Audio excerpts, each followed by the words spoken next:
Okay, let's do the last four questions at 3.2. The next question they ask, they give us that NB, the distance, is 2 root 13. But they ask us to find Q. Well, they've given us a distance, but they're all we have to do is use the distance formula, but use Q in it. In fact, that's all I do. They give us this is 2 root 13, and we're going to apply the distance formula. So there it is. 2 root 13 squared, the distance squared, 2 root 13, I square it in my calculator and I get, what do I get? I get 52. And then I just take the distance from N to B, Maybe I could go to the picture and show you that I'm just subtracting the X values. I'm just going 7 minus 1, or let's do it this way. I like to start with a Q so I don't have a minus Q. Q minus 2 squared is the change in Y, and 1 minus 7 squared is the change in X. There it is, 1 minus 7 squared, Q minus 2 squared.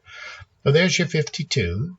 1 minus 7 is minus 6 squared is 36. Q minus 2, you got to square that. You have to square this binomial, and it's Q squared minus 4Q plus 4. You just do FOIL or work it out.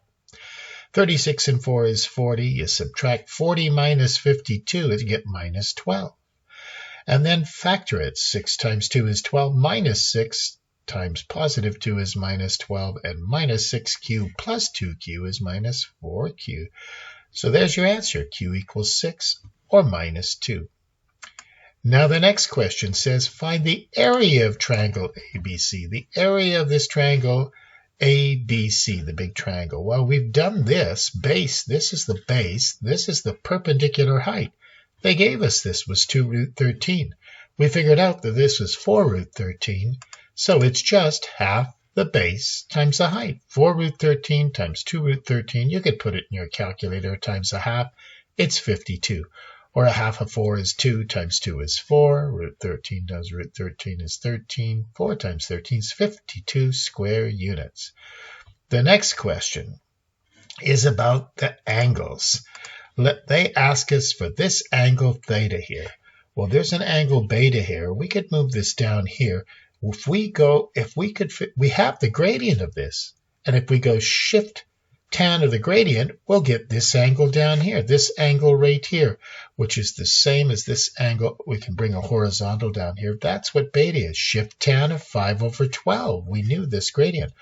Well, if we could figure out this gradient and go shift tan, we just subtract the big angle minus the small angle, and that's our answer. So we do that. 3 minus minus 3 over minus 1 plus 5.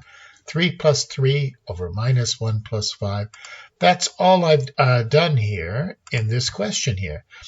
I found the gradient of AC. We had the gradient of AB. We just go shift tan. We get those two angles. They're both positive.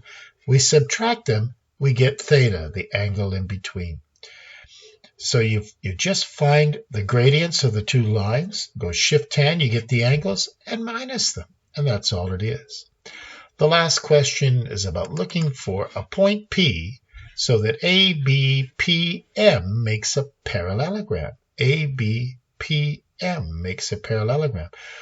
Well, you just work out what would the change be going from A to M and do that same change to go from B to P. And the change is you're going to go 4 to the right and 6 up. So add 4 to 7 and add 6 to 2.